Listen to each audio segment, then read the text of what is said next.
Assalamualaikum warahmatullahi wabarakatuh. Ya, perkenalkan, nama saya Muhammad Ilham Hamzah. Saya merupakan mahasiswa Universitas Tadulako, Fakultas Keguruan dan Ilmu Pendidikan, program studi Pendidikan Fisika dengan nomor stambuk A24120-019.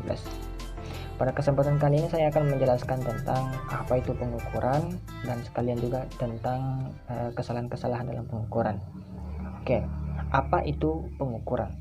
Pengukuran adalah proses mengukur suatu besaran menggunakan alat ukur dan satuan besaran tertentu. Ya. Proses mengukur sendiri melibatkan aktivitas membandingkan atau menguji atau mencoba atau mengira nilai suatu besaran menggunakan alat ukur terhadap objek yang sedang diukur. Contohnya, mengukur massa sebuah batu. Oke. Dalam proses pengukuran massa sebuah batu akan melibatkan proses mengukur massa batu menggunakan suatu alat ukur massa, misalnya timbangan, dan satuan ukur dan dengan satuan ukur tertentu, misalnya kilogram. Ya, proses mengukur massa batu tersebut akan melibatkan aktivitas membandingkan massa batu yang sedang diukur dengan indikator yang ada dalam alat timbangan.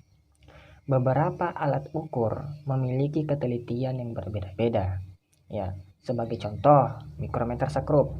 Mikrometer sekrup memiliki ketelitian yang lebih tinggi dibandingkan dengan jangka sorong dan mister. Ya, adapun alat-alat ukur besaran panjang, massa, dan waktu akan saya jelaskan sebagai berikut. Oke. Yang pertama, mengukur besaran panjang. Ya. Alat ukur besaran panjang yang biasa digunakan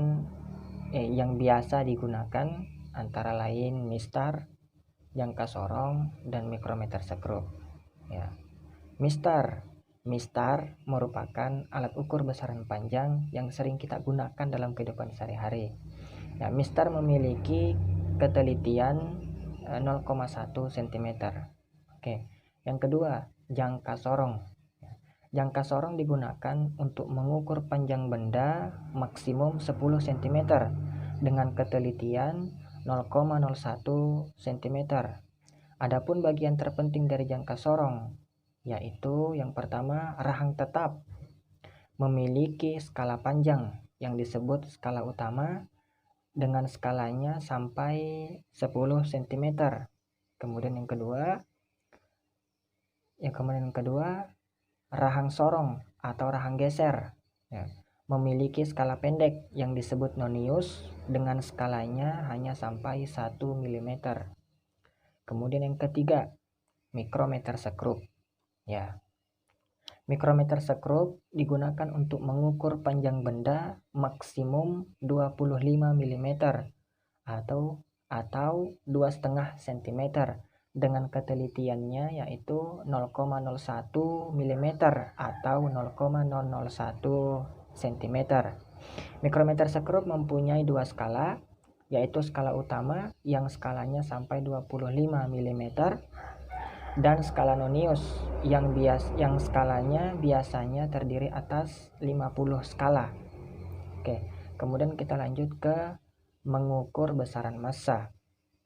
Oke. Mengukur besaran massa ya. Mengukur besaran massa suatu benda dapat menggunakan neraca atau timbangan. Ya. Contoh alat ukur ini yaitu neraca Ohaus, neraca sama lengan, dan timbangan Dachin. Ya. Mengukur massa sebuah benda menggunakan neraca yaitu membandingkan massa benda yang sedang diukur dengan massa yang telah terukur yang disebut anak timbangan. Kemudian yang ketiga, kita lanjut yang ketiga yaitu mengukur besaran waktu.